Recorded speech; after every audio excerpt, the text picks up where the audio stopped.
गुलाबजाम बनवतोय।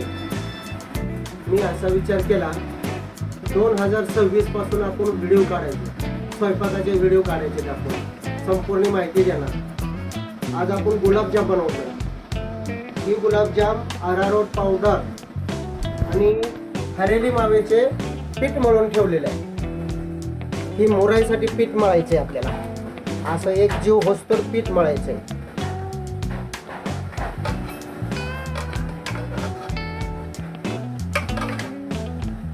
चांगलं एक जीव झालं पाहिजे, गाठ वगैरे काय राहिली नाही पाहिजे, याच्यात गाठ राहिली नाही पाहिजे।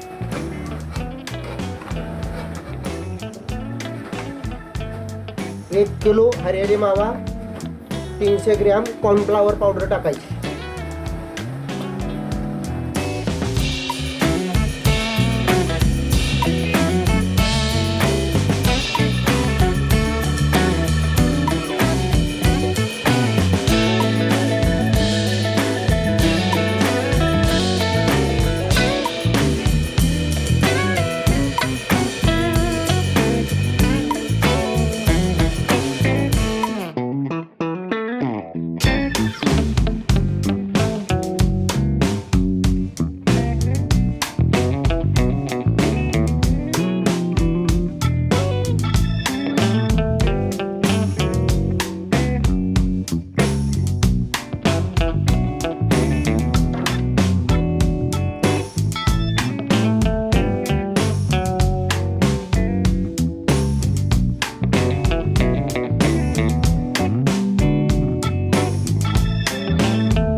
गुलाबजाम रेडी झालेले आहे। जर आवडला असेल तर लाईक करा, सबस्क्राईब करा।